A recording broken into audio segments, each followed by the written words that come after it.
Avatar Meher బాబాకి జై. Avatar Meher బాబా ప్రవచనములు. Avatar Meher బాబా ప్రవచనములు అనే గ్రంథంలో 7వ సంపుటి ముద్రణ పరిచయ విశేషాలు మనం తెలుసుకుంటున్నాం. మెహర్ బాబా తన ఎడల ఆకర్షితులైన వారిలో ఊహించని విధంగా ప్రతిక్రియలను అంటే మార్పులను ఎలా కలిగిస్తున్నారో మరియు కొనసాగించగలుగుతున్నారో ఎవ్వరూ తెలుసుకోలేని యథార్థ విషయం. కానీ మానవుడు గ్రహించగలిగేది ఏమిటంటే, ఏదో ఒక మహత్తరమైన శక్తి జీవితపు ముడుల నుండి ప్రసరిస్తూ అంతరాత్మను శక్తివంతంగా చేస్తూ ఆంతరిక విశ్వాసం ద్వారా మాత్రమే నమ్మదగిన విధంగా దానికి స్వేచ్ఛను ప్రసాదిస్తుందని. మెహర్ బాబా సాంగత్యంలో కలిగే అత్యద్భుతమైన ఒక విషయం ఏమిటంటే అంగీకారం, అంటే ఒప్పుకోవడం. చార్లెస్ పర్తమ్ రాసిన ద గాడ్మెన్ అనే పుస్తకంలో ఇలా రాశారు: ఆయన జనులను వారు తమను తాము చూసుకొనుటకు ఆహ్వానిస్తారు. అలా చూచుకోవడము అంటే వారి అహంకారపూరిత సాత్మలను మంచి చెడు, మేధావి మందబుద్ధి, జయప్రదమైన జయప్రదం కాని అనే తేడాలతో కాకుండా అవి వారి వాస్తవ ఆత్మల యొక్క ఛాయలు మాత్రమే అని అంగీకరిస్తూ వారిని ఆ ఛాయలతో ఒకటిగా గుర్తించడాన్ని మానుకోవడం కోసమే. మానవుడు తన ఆత్మ కోసం చేసే శోధన యొక్క చరిత్ర కొన్ని రచనల ఆవిర్భావానికి కారణభూతమైంది. ఆ రచనల్లో ఆత్మను తెలుసుకోవడం కోసం ఉపయోగించే పద్ధతుల గురించిన సూక్ష్మాతి సూక్ష్మమైన వివరాలు తెలుపబడ్డాయి. మెహర్ బాబా చెప్పి వ్రాయించిన ప్రవచనములు అంటే డిస్కోర్సెస్ అనే ఈ గ్రంథం కొద్దిపాటి సాహిత్యంలో అగ్రస్థానాన్ని ఆక్రమిస్తుంది. 1930వ దశకంలో మరియు 1940వ దశకంలోని ఆరంభంలో ఆయన సన్నిహిత శిష్యులకు చెప్పిన ప్రవచనాలలోని విషయాల్లో దైనందిన జీవితాన్ని ఆధ్యాత్మిక ప్రయాణంగా మలుచుకోవడానికి కావలసిన విధానాలను వివరించి చెప్పారు.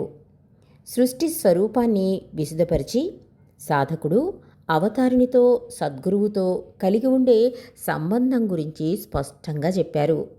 ఆ తర్వాత ఆయన వ్రాయించిన భగవద్వచనములు గాడ్ స్పీక్స్ అనే శాస్త్రీయ గ్రంథంలో మెహర్ బాబా దైవీ స్థితుల గురించి, భగవంతునికి తన దివ్యత్వాన్ని ఎరుకతో తెలుసుకోవడానికి కలిగిన ఇచ్చ గురించి, దానికోసం సృష్టి వహించిన పాత్ర గురించి సవివరంగా వర్ణించి చెప్పారు. అలా కాక ప్రవచనాలు దైనందిన జీవనానికి ఆచరణయోగ్యమైన ఆదర్శాలను పరిణామ క్రమం ద్వారా పొంది పెంపొందించుకున్న చైతన్యంతో ఏకత్వం వైపునకు నెమ్మదిగా సాగేవారికి సూచిస్తాయి. ప్రవచనములు అంటే ది డిస్కోర్సెస్ ఆధ్యాత్మిక మార్గానికి చెందిన వర్ణనలను, దాని పద్ధతులను సూచించడమే కాక బాటసారి సాధించాలని కోరుకునే గమ్యం గురించిన అత్యంత ప్రాధాన్యతను సూచిస్తుంది. ఆధ్యాత్మిక అభ్యున్నతికి ఏదో ఒక శుష్క సిద్ధాంతాన్ని ప్రవచనములు ప్రతిపాదించడం లేదని పాఠకులు తెలుసుకుంటారు. భగవంతుని ఎడల ప్రేమ మరియు ఆయనకు సర్వార్పణమైపోవడం యొక్క నిరంతర ఆవశ్యకతను అవి గుర్తు చేస్తూ ఉంటాయి.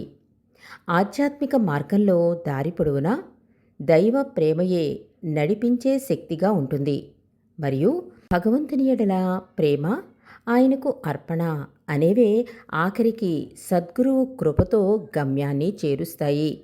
ప్రయాణం ముగించుకుని సత్యానుభూతిని పొందిన అలాంటి సద్గురువు ఎరుక కలిగిన మార్గదర్శకుడు. ఆయన అనంత సహనాన్ని, రక్షణను మరియు శిష్యుణ్ణి గమ్యానికి చేర్చేందుకు అనువైన నిలకడగా ఉండే గమనాన్ని ప్రసాదిస్తాడు. అవతారుడు అనే ప్రవచనంలో వివరించినట్లుగా యుగానికి ఒకసారి అవతారుడుగా, దైవీ మానవుడుగా, మెస్సయ్యగా, బుద్ధుడుగా, క్రీస్తుగా, రసూల్గా అభివ్యక్తమయ్యే దేవుడే మానవాళికి ఆధ్యాత్మిక పునర్జన్మను ప్రసాదిస్తాడు.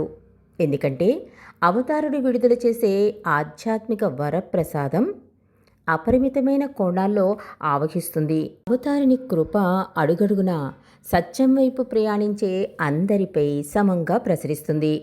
కానీ దానికి అవతారునిపైన అంటే దేవునిపైన తీవ్రమైన తపన, ప్రేమ ఉండాలి. అవతారిని కృప మరియు మార్గదర్శకత్వం ఆయన మన మధ్యన భౌతికంగా ఉండే సమయానికి మాత్రమే పరిమితం కాదు.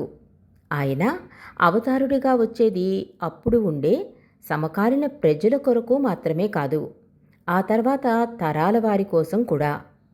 ఆయన కృప, మార్గదర్శకత్వం సత్య మార్గంలోని అందరికీ నిరంతరం అందుబాటులో ఉంటాయి. అన్ని సందర్భాల్లోనూ గమ్యాన్ని చేరడానికి మరియు ద్వంద్వాల సామ్రాజ్యం నుండి ఆఖరిసారిగా నిరంతరం ఏ మార్పు లేకుండా ఉండే సత్యం యొక్క ఏకత్వానుభూతిలోకి దూకడానికి శరీరధారి అయిన సద్గురువు లేదా అవతారుని యొక్క కృప అవసరం. అవతారుడు ఎప్పుడూ ఉండే సద్గురువు. మెహర్ బాబా అవలంబించిన 44 సంవత్సరాల మౌనం 1969 జనవరి 31వ తేదీన తన భౌతిక కాయాన్ని విసర్జించే వరకు అఖండంగా కొనసాగింది.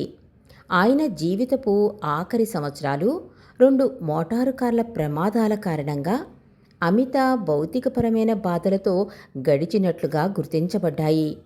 మొదటి కారు ప్రమాదం అమెరికా దేశంలో ప్రయాణించే రోజుల్లో ప్రేగు వద్ద గల ఒక్లహోమాలో 1952వ సంవత్సరంలో జరిగింది. రెండో ప్రమాదం 1956వ సంవత్సరంలో భారతదేశంలో సతారా సమీపంలో జరిగింది. ఈ 2 ప్రమాదాల్లోనూ మెహర్ బాబాకు తీవ్రమైన గాయాలయ్యాయి. తర్వాత వాటి వల్ల నడవడం, నిలబడడం కూడా బాధాకరంగా, కష్టంగా పరిణమించాయి. మన మధ్యకు వచ్చిన ప్రతిసారి అవతారుడు మానవాళి కోసం తాను స్వయంగా వహించే ఈ భౌతికపరమైన బాధ తీవ్రమైన ఆంతరిక బాధల యొక్క వ్యక్తీకరణయే. ఆయన ఆఖరి సంవత్సరాలు తీవ్రమైన విశ్వ కార్యక్రమాల్లోనూ ఏకాంతవాసంలోనూ గడపబడ్డాయి. 1968వ సంవత్సరం మధ్యభాగంలో తన అవతార కార్యం 100కి 100 పాళ్ళు తనకు సంతృప్తికరంగా జరిగిందని మెహర్ బాబాయే స్వయంగా ప్రకటించారు. జీవితపు పరమార్థపు నిధిని తెరిచే తాళం చెవి కోసం ఆయన్ని ఆశ్రయించే వారి సంఖ్య విస్ఫోటంలాగా వృద్ధి చెందడాన్ని కూడా అదే కాలం తిలకించింది. ఆయన భౌతిక దేహాన్ని విడిచివేయగా వేల సంఖ్యలో జనం ఆఖరిసారిగా 7 రోజుల వరకు మెహరాబాదు సమాధిలో ఉంచిన ఆయన దేహాన్ని దర్శించడానికి, అందరి ప్రేమనందుకున్న ఆ రూపానికి నివాళులర్పించడానికి వచ్చారు. 1969వ సంవత్సరంలో ఏప్రిల్ నుండి జూన్ వరకు పూనా నగరంలోని గురుప్రసాద్ భవనంలో దేహ త్యాగానికి కొద్ది మాసాల ముందే బాబా అభిష్టం మేరకు ఏర్పాటు చేసిన దర్శన కార్యక్రమంలో కూడా వేల మంది పాల్గొన్నారు మరియు వారి హృదయాంతరాలలో ఆయన ప్రేమను, ఉనికిని అనుభూతి పొందారు.